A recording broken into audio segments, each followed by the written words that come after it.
Hi, IndieGems here, bringing you another video, and this time we're looking at Atari's NeoSprint. There's been many iterations of the Sprint series going back as far as 1976. The franchise was reborn in 1986 with Super Sprint and then Championship Sprint in 1987, and then that was it, until now. 38 years later, the franchise has been reborn again with NeoSprint, an arcade racer for up to 8 players with a half-decent track builder included.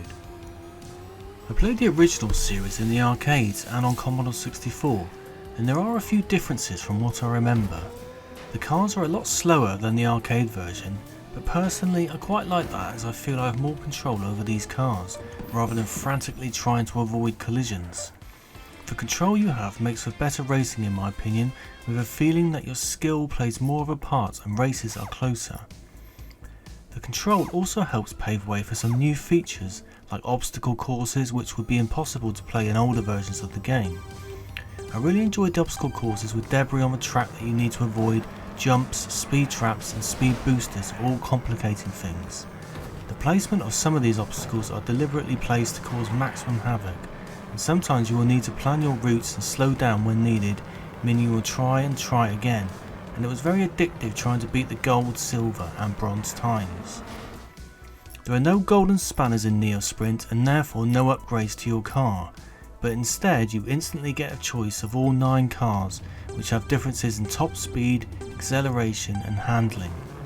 This gives the option of picking the car best suited to your driving style, and often I found myself changing cars due to the track compositions. Of course, you can customise each car with extras you earn from winning cups. The one noticeable difference I immediately noticed was that there was no shortcuts on the track, so no gates opening and closing where you can gain serious time or fail as a gate shuts in front of you. I used to love that aspect of the game, so I was disappointed with that omission. To be fair though, the tracks are more elaborate than the original series ever was, so it might be hard to incorporate the gates, but I'm sure they could have fitted them in somewhere. The campaign is quite long, with 8 different rivals waiting at the end of each biome, and there are numerous tracks to compete on before you reach the rival. I didn't have much difficulty beating the rivals to be honest, but I still enjoyed the racing and there are some really nice tracks to compete on. The time trial mode is also a lot of fun, where again you are competing against gold, silver and bronze times, but you are racing against a ghost of one of these times depending on how well you did on your first lap. Some of these times are very difficult to beat, but the addition of ghost makes it very exciting. There are also leaderboards to compete on for extra incentives. Racing in time trial, campaign and obstacle courses earns you cups, which unlock liveries for your car and pieces to use when building your own track.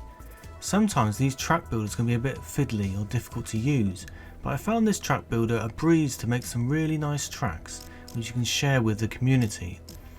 This mode is probably best left until you have played all of the other modes, so that you have more pieces to use. You can even use community built tracks in Grand Prix mode, where you can set up your own campaigns and race against AI or human opponents. The only thing this game is missing is the option to race online with other players, which would make it perfect.